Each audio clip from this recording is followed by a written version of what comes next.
Hi, I'm Tazaya Bronner here at Southside, and I am in Southside's broadcasting class. I'm here with Brandon Shields. He's going to tell us about.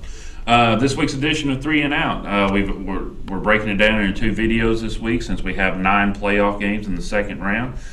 This video will focus on the playoff games in classes 1A and 2A.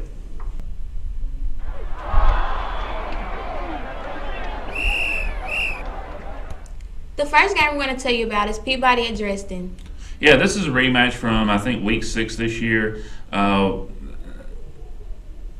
kind of thinking about the circumstances surrounding this game, Peabody was the team who put Dresden out in the state quarterfinals last year.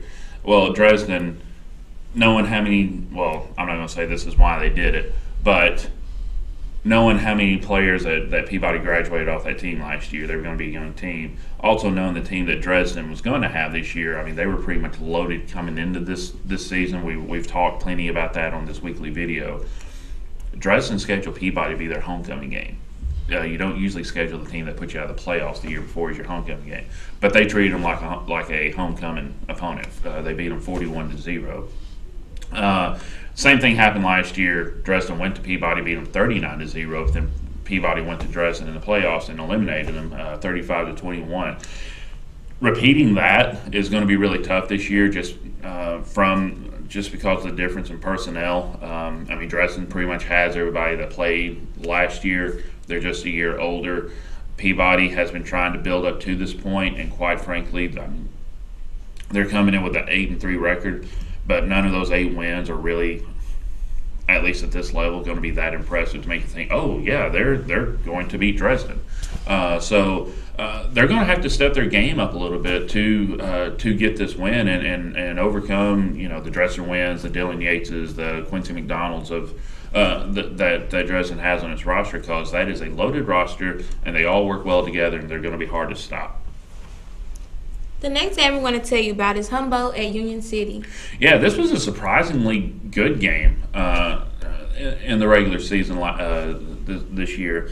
It was the week after Union City lost their quarterback, and in the Veer offense that Union City runs, when you lose your quarterback, that's kind of like trying to keep driving your truck down the road with a broken engine. You've got to put another quality engine in there to make sure it keeps running well. And they were just kind of trying to work in the new quarterback and get the timing down and get his confidence up and stuff. And Humboldt took advantage of them trying to kind of work him in.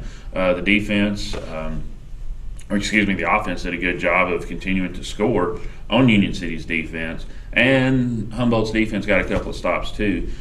Union City worked its way back into the game, took the lead. Humboldt was driving to score, and the game went a touchdown there late. They fumble. Union City gets the ball and runs the clock out and wins. Humboldt remembers that. This game was that first game was at Union City. They're going back to Union City, so they're kind of going back to the scene of the first game. I'm sure they've got that on their minds this week, but at the same time, they've got to put that out. They know they can compete with them. There is that much. But they've got to, kind of like how I talked about how Peabody's got to step their game up to compete better with Dresden.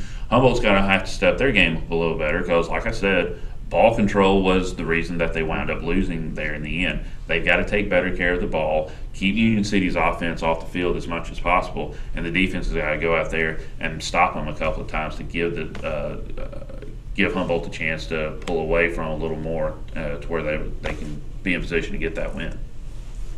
Now we're going to talk about Huntington and Nashville Christian. This is the third game in Class 1A, kind of on the not on the other side of the entire bracket, but they're playing to get to the other semifinal spot from the region in the West. Nashville Christian is the defending state champion, and they met in this round last year. The exact same situation for Huntington. They beat Trousdale in the first round to go to Nashville Christian. Nashville Christian dominated them defensively. I don't think they got a first down in the first half. If they did, it was one. Meanwhile, Nashville Christian was running away with the game.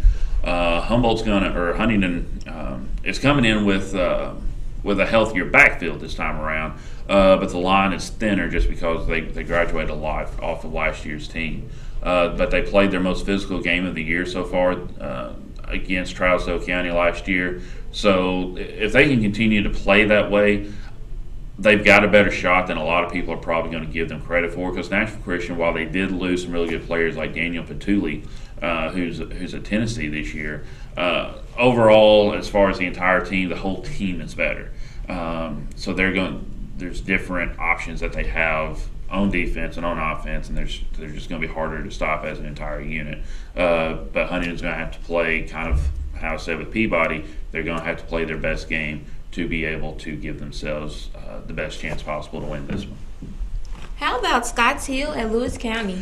Now we're moving up to Class 2A, and Scotts Hill is the team of the week, not just in West Tennessee this week, but the entire state because of the win that they got last week. Scotts Hill had only one playoff win in its history before last week. They go on the road. They go to Adamsville, who is number one in the state, coming off their first ever 10-0 season. And going in, I thought, okay, Scotts Hill's got a chance to compete with them, maybe beat them, but that's something that I'll believe it when I see it. Personally, I thought Adamsville was going to just simply outscore Scotts Hill, probably like a 56-42 type victory. But this was actually a defensive struggle that Scotts Hill won late with a late touchdown, 19-14, and an interception to seal it there late. And the offensive line, the defense are just playing really well for Scotts Hill right now. They beat Lewis County early in the season. I think it was week 4. 21-12. They overcame 4 lost fumbles to get that win. The defense held Lewis County to, I think, 150 yards, maybe it's 138 for some reason keeps coming to mind. So either way, I mean, they outgained them by a lot. Offensively as well, I think the offense gained 500-something yards. They were able to win 21-12. If they can continue, they can't think too much about having already beat them. They've got to go and perform probably a little better because Lewis County's coming with the motivation of, hey, we don't have to play Adamsville. We've got a chance to get to the semifinals. Well, Scotts Hill has that opportunity too. They just got to take care of business this week. Last but not least, Riverside at Waverly. Yeah, the winner of this game will play the winner of Scotts Hill and Lewis County, and they just played. They just met 2 weeks ago at Riverside in both teams' regular season finales. Waverly won the region championship 34-7. If Riverside had won, they would have won the region championship. But Riverside's got to play better this time. They allowed 20 points in the first quarter. The defense has got to play better, come out playing better, and that's a whole lot easier said than done against this offense from Waverly. The quarterback's a really special quarterback. He's just a sophomore. This will be his 23rd game started already. I mean, he was the immediate starter when he came in last year as a freshman, and he hadn't missed any games. So 23 games started already with 2 years left to go to play in high school. But Drake Smith, Cannon Duke, Kyle Roach,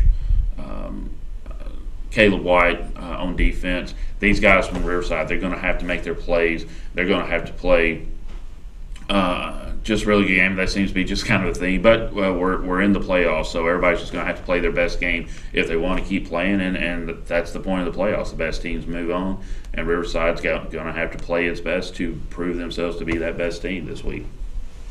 Well, that's all for this episode of 3 and Out. I'm Tazaya Bronner. See ya.